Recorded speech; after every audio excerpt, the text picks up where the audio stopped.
Nike पूरी दुनिया की सबसे बड़ी स्पोर्ट वियर कंपनी है। एक साल में नाइकी 1000 करोड़ का बिजनेस करती है। रोनाल्डो और राफेल नडाल जैसे बड़े एथलीट्स उनका प्रोडक्ट इस्तेमाल करते हैं। लेकिन क्या आप जानते हैं, जिसने नाइकी कंपनी को बनाया वो खुद एक हारा हुआ एथलीट था और उसने अपने बिजनेस की शुरुआत अपनी कार की डिग्गी में जूते बेचने से की थी। ये कहानी है नाइकी के फाउंडर फिल नाइट की। तो चलिए जानते हैं कैसे एक फेल्ड एथलीट बन गया इतनी बड़ी कंपनी का मालिक। फिल का जन्म 1938 में हुआ था। पोर्टलैंड नाम के एक छोटे से टाउन में जन्मे फिल बचपन से ही काफी तेज दौड़ते थे और उनकी लाइफ का एक ही सपना था कि एक बड़ा एथलीट बनना। स्कूल और कॉलेज में उन्होंने अपनी इस स्किल पर बहुत काम किया और स्कूल और कॉलेज में कई बड़ी रेस जीती। रनिंग के साथ साथ उन्होंने अपनी एजुकेशन भी कंटिन्यू रखी और 1962 में उन्होंने MBA कंप्लीट कर लिया। वो रनिंग कंटिन्यू करना चाहते थे, लेकिन एक सुबह अपनी प्रैक्टिस के दौरान उनका सच्चाई से सामना हुआ। इतनी मेहनत करने और आगे बढ़ने के बाद वो अपने स्टेट के one of the best athlete बन चुके थे, लेकिन वो एक नेशनल और इंटरनेशनल लेवल एथलीट नहीं बन पाए थे। उनकी उम्र 24 साल हो चुकी थी और अब एथलेटिक्स में और बेहतर होने का कोई चांस नहीं था। उसी सुबह उन्होंने दुखी मन से ये फैसला किया कि वो अपने एथलीट करियर को एंड कर देंगे। एक ग्रेट एथलीट बनने के अपने सपने को वो अंत कर देंगे, लेकिन उसके बाद भी वो कुछ ऐसा करना चाहते थे जिससे वो हमेशा स्पोर्ट्स के करीब रह सके। फिर भी हर रनर की तरह अपने रनिंग शूज से बहुत ज्यादा कनेक्ट थे। उन्होंने डिसाइड किया कि वो शूज का बिजनेस करेंगे। फिल को याद आया कि उन्होंने अपने MBA के दौरान कई हफ्तों की मेहनत की थी और रनिंग शूज बिजनेस पर एक डिटेल्ड रिसर्च पेपर लिखा था। रिसर्च में उन्हें पता चला कि जापानी कंपनी ने अपनी बेटर क्वालिटी और लो प्राइस के चलते अमेरिका मार्केट को पीछे छोड़ दिया था और उनके रिसर्च पेपर के अकॉर्डिंग जापानीज शूज भी ऐसे ही US के मार्केट को पीछे छोड़ सकते थे। उस समय की सबसे बड़ी कंपनी एडिडास और प्यूमा को ओवरटेक कर सकते थे। फिल के पास कोई ऑप्शन नहीं बचा था और उन्होंने डिसाइड किया कि वो जापान से टाइगर ब्रांड के शूज को इंपोर्ट करके USA में भेजेंगे। उन्होंने अपनी पूरी सेविंग इकट्ठा की, जापान गए और वहां पहुंचकर उन्होंने कंपनी में मीटिंग करने के लिए टाइम लिया। मीटिंग में कंपनी के टीम ने सबसे पहले फिल से उसकी कंपनी का नाम पूछा। उनके दिमाग में कोई कंपनी का नाम नहीं था, लेकिन उनके घर में रखे एक ब्लू रिबन की इमेज उनके दिमाग में आ गई और ये वही ब्लू रिबन थे जो उन्होंने कई रेस जीत कर हासिल किए थे और उनके मुंह से ब्लू रिबन नाम निकल गया। हालांकि ऐसी कोई कंपनी नहीं थी, लेकिन फिल ने अपने कॉलेज प्रोजेक्ट को वहां पर प्रेजेंट किया। मीटिंग में कंपनी के लोग इतने इंप्रेस हुए कि उन्होंने फिल को ये प्रोजेक्ट दे दिया। सैंपल शूज मंगवाने के लिए फिल ने पैसे दे दिए और घर वापस आकर इंतजार करने लगे, लेकिन 4 महीने बाद भी कोई सैंपल शूज उन तक नहीं पहुंचे। जब उन्होंने जानने की कोशिश की तो कंपनी ने कहा कि जल्दी शूज उन्हें मिल जाएंगे, लेकिन ऐसा कुछ भी नहीं हुआ। लेकिन फिल ने अभी भी होप नहीं छोड़ी थी और शूज के आने तक उन्हें सर्वाइव करने के लिए नौकरी चाहिए थी। इसलिए उन्होंने एक छोटी सी फर्म में अकाउंटेंट की जॉब कर लिम ओनी तस्को कंपनी में। मीटिंग को लगभग 1 साल हो चुका था और अभी तक कोई शूज नहीं आए थे। उन्होंने पूरी उम्मीद छोड़ दी थी। तभी कस्टम से एक मैसेज आया। जापान से टाइगर के 12 शूज उनके एड्रेस पर आ पहुंचे थे। सबसे पहले उन्होंने ये शूज अपने कॉलेज के कोच को दिखाए और अपने बिजनेस प्लान के बारे में भी बताया। कोच को ये शूज इतने पसंद आए कि उन्होंने अगले दिन फिल को सीधा 50% बिजनेस का पार्टनर बना दिया। कोच ने कई सालों तक शूज पर रिसर्च किया था और शू डिजाइन के एक्सपर्ट बन चुके थे। फिल ने उनके पार्टनरशिप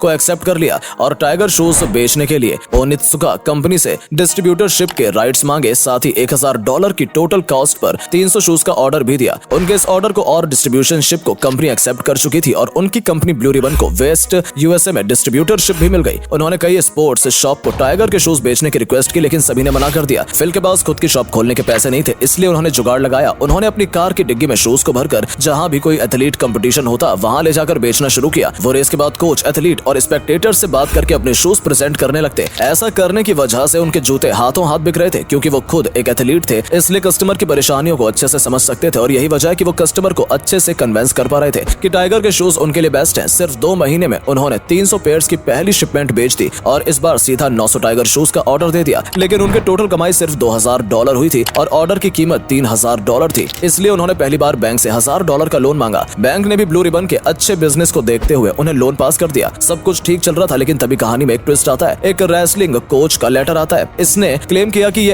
अभी ओनित्सुका कंपनी से मीटिंग करके लौटा है और कंपनी ने पूरे अमेरिका में उसे टाइगर ब्रांड की डिस्ट्रीब्यूटरशिप दे दी है और उसने फिल को टाइगर शूज का बिजनेस तुरंत बंद करने का ऑर्डर दिया। फिल ने तुरंत कंपनी को एक लेटर लिखा, लेकिन कंपनी की तरफ से कोई जवाब नहीं आया। उन्होंने कंपनी से मीटिंग की और उन्हें समझाया कि उनके साथ गलत हो रहा है। उनकी मीटिंग सीधे कंपनी के मालिक ओनित्सुका से हुई। कंपनी के मालिक को फिल के बात पर भरोसा हुआ और उन्होंने फिल को फिर से वेस्टर्न USA की डिस्ट्रीब्यूटरशिप दे दी। लेकिन परेशानियां अभी खत्म नहीं हुई थी। बिजनेस का पहला साल खत्म होने के बाद ब्लू रिबन ने $8000 के बिजनेस की सेल की थी और उन्होंने दूसरी सिटी में एक्सपेंड करने के लिए एक जेफ नाम का सेल्समैन भी हायर कर लिया था। जेफ भी फिल की तरह ही एक एथलीट था। उसकी वजह से बिजनेस के दूसरे साल की सेल $16000 हो गई, लेकिन यही उनकी बहुत बड़ी प्रॉब्लम बन गई। फिल बहुत तेजी से ग्रो करना चाहते थे, इसलिए वो एक शिपमेंट बेचते ही अगला ऑर्डर डबल या ट्रिपल कर दिया करते थे और इस ऑर्डर की पेमेंट के लिए उन्हें अपने कमाए हुए सारे पैसे लगाने पड़ते थे। साथ में बैंक से लोन भी लेना पड़ता था। यही वजह थी कि 1 साल के बिजनेस के बाद ब्लू रिबन पर हजारों डॉलर का लोन चढ़ गया। यही वजह थी कि बैंक ने और लोन देने से मना कर दिया। कंपनी को चलाने के लिए पैसों का इंतजाम कैसे भी भी करना था, इसलिए एक बार फिर फिन ने अकाउंटेंट की जॉब कर ली। वो अपनी पूरी सैलरी बिजनेस में इन्वेस्ट करने लगे। दूसरी तरफ उनके पार्टनर कोच टाइगर के शूज को और बेहतर बनाने पर काम कर रहे थे। उन्होंने कई एक्सपेरिमेंट किए और अमेरिकन के लिए एक अल्टीमेट शूज बनाए। शूज का नाम कॉटेज रखा गया और ये शूज अमेरिकन मार्केट में आते ही सक्सेसफुल हो गए। फिल के मैनेजमेंट और उनके कोच के शानदार डिजाइन की वजह से अगले 5 सालों में पूरे अमेरिका में टाइगर शूज ब्रांड बन चुके थे। 1971 तक सेल्स 1.3 मिलियन टच कर चुकी थी और बिजनेस हर साल डबल हो रहा था। इसी के साथ फिल ने अपनी जब भी जॉब छोड़ दी और ब्लू रिबन को फुल टाइम ज्वाइन कर लिया। सब कुछ अच्छा चल रहा था, तभी जापान से एक और झटका फिर से लगा। ओनित्सुका के अंदर लालच आ गया और वो टाइगर शूज से होने वाली पूरी कमाई खुद रखना चाहते थे। इसलिए उन्होंने फिल को एक अल्टीमेटम दे दिया कि अगर उन्होंने ब्लू रिबन का 51% स्टेक उन्हें नहीं भेजा तो अमेरिका की डिस्ट्रीब्यूटरशिप किसी और को दे देंगे। ये बात को फिल किसी धोखे की तरह लगी और उन्होंने बहुत बड़ा फैसला लिया। उन्होंने अपनी टीम को इकट्ठा करके कहा कि अब कुछ अपना करने का समय आ गया है और अपना ब्रांड बनाएंगे। इसी के साथ उन्होंने ओनित्सुका के साथ पार्टनरशिप खत्म कर दी और अपने ब्रांड के शूज बनाना शुरू कर दिया। सबसे पहले कंपनी का लोगो बनाया गया। आज जो नाइकी कंपनी का लोगो है वही लोगो पहली बार डिसाइड किया गया था, जो अभी तक चल रहा है। कंपनी के कई नाम भी सर्च किए गए। ग्रीक में विक्ट्री की गाइड्स को नाइक कहा जाता है, इसलिए यही नाम कंपनी के लिए चुना गया। 1971 को नाइकी ब्रांड के शूज लॉन्च किए गए, लेकिन एडिडास, पूमा और टाइगर जैसे ब्रांड नाइकी के लिए बहुत बड़े कॉम्पिटिटर्स थे। इसके बाद नाइकी की मार्केटिंग के लिए एक शानदार स्ट्रेटेजी यूज की गई। उस समय एथलीट्स वही ब्रांड के शूज पहनना पसंद करते थे जो वर्ल्ड के बेस्ट एथलीट पहना करते थे। इसलिए नाइकी ने उस समय के बेस्ट रनर स्टीव प्रीफोंटेन के साथ एक कॉन्ट्रैक्ट साइन किया था और स्टीव ने नाइकी के जूते पहनना शुरू किया और नाइकी को प्रमोट भी किया। नाइकी की सेल्स टीम में हमेशा ऐसे लोगों को हायर किया जाता था जो कि एथलीट होते थे, क्योंकि उनके लिए उनके एथलीट कस्टमर को कन्विंस करना आसान होता था। 1980 तक नाइकी ने 2700 एम्प्लॉयज की टीम बना ली थी और $270 मिलियन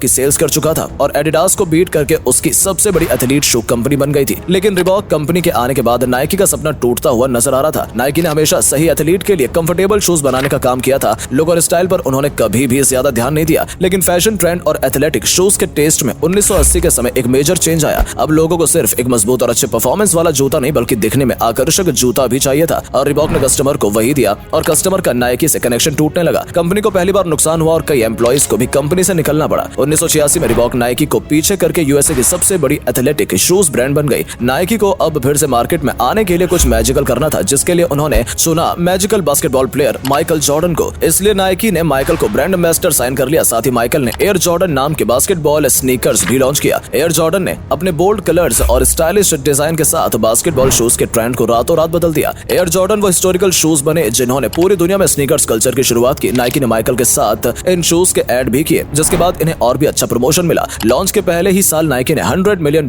के एयर जॉर्डन बेचे और फाइनली रिबॉक को ओवरटेक कर लिया। इस सक्सेस के बाद नाइकी कभी नहीं रुका। 1990 में उन्होंने ग्लोबल एक्सपेंड किया और एक के बाद एक सभी कंट्रीज में अपना बिजनेस फैलाते चले गए। आज के दिन नाइकी करीब 12 लाख करोड़ रुपए की वैल्यूएशन के साथ वर्ल्ड की सबसे बड़ी स्पोर्ट्स वेयर ब्रांड है।